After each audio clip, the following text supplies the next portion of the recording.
যদি পাতাম তাহলে তার সাথে আমার মেয়েটা বিয়ে দিতাম, একসঙ্গে পরাণটা ভরে জামাই শ্বশুর গাঁজা খাতাম।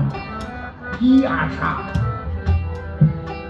এখন যদি ছেলে দেখতে গিয়ে কেউ জিজ্ঞেস করে, বাবাজি তুমি গাঁজা খাও, সে কোনোদিন বলবে ওদের ধারে তবে না আমি বিড়ি পর্যন্ত খাই না, কিন্তু ও কিন্তু মারাত্মক গাইজিয়া স্বীকার করবে।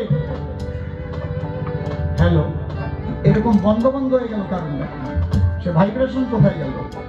মাইকে হ্যালো, ভাইব্রেশন বন্ধ করে রেখে চলে গেল। হ্যালো হ্যালো, হ্যাঁ এরকম বন্ধ করে দিয়েছিলেন কথা তা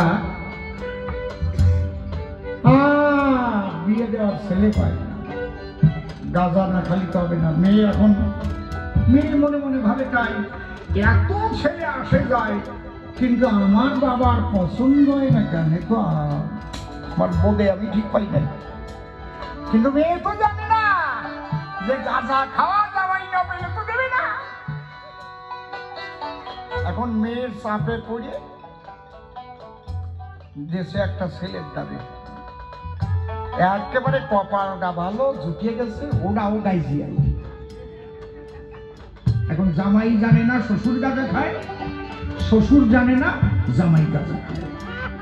জামাই শ্বশুর বাড়িতে আসছে, এইটা কম বেশি আছে, তিন করে কি জ্বালায় পড়লাম আমি।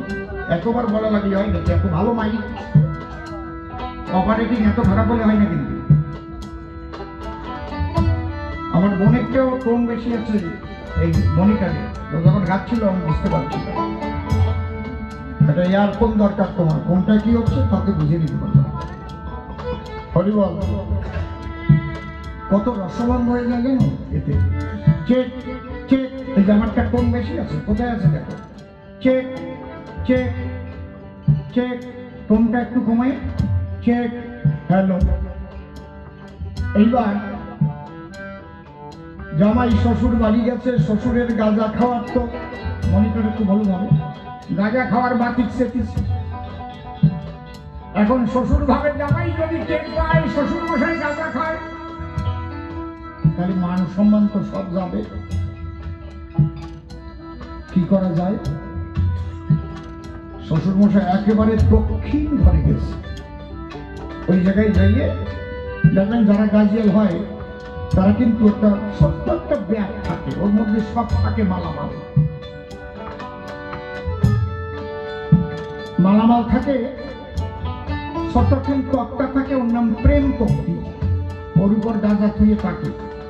আর বাঁকানো এখন ছুরির মতো থাকে, ওর নাম রতন কাটানো, প্রচুর প্রচুর করে থাকে। আর এতটুকু একটা কলকি, ওর নাম আবার বাঁশি। আর তলায় ছোট্ট একটা লাল কাপড় থাকে, ওর নাম আবার ছাতি, কেউ কয় জামিয়া। আর গাঁজার আবার নাম আছে, গাঁজা বলবে না তো, কেউ কয় মধু, কেউ কয় আঠা, কেউ কয় খিতিস, কেউ কয় সল্টু। ঠিক হয়েছে তো নাকি? শিখের যাবে না মে, আমার কেউ কয় বাবা, এই চল বাবা খাইয়েছে।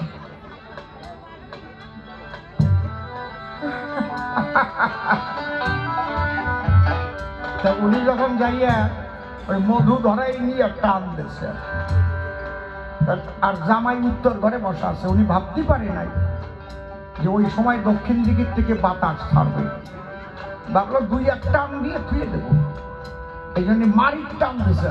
ছোট ছোট করে টান দিলি অত দূর যেত না, যদি এরকম টান দিত। টান দিয়েছে কি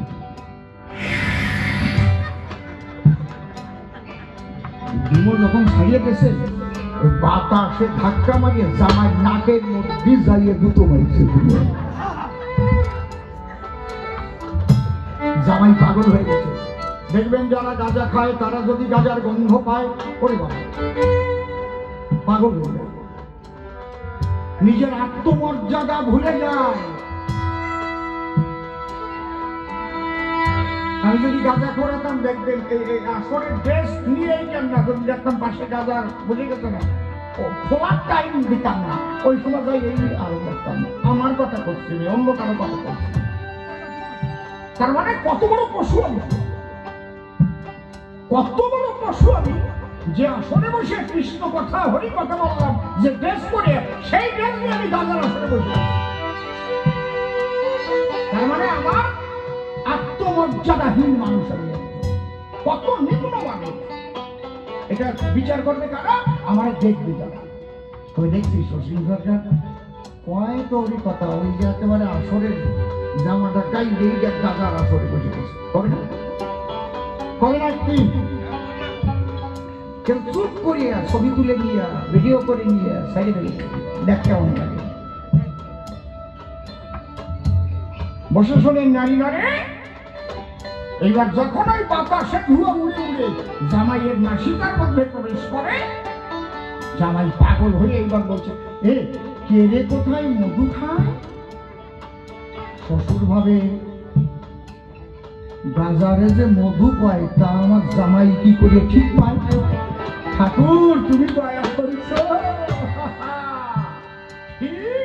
জামাই ঢোকাই গেছে।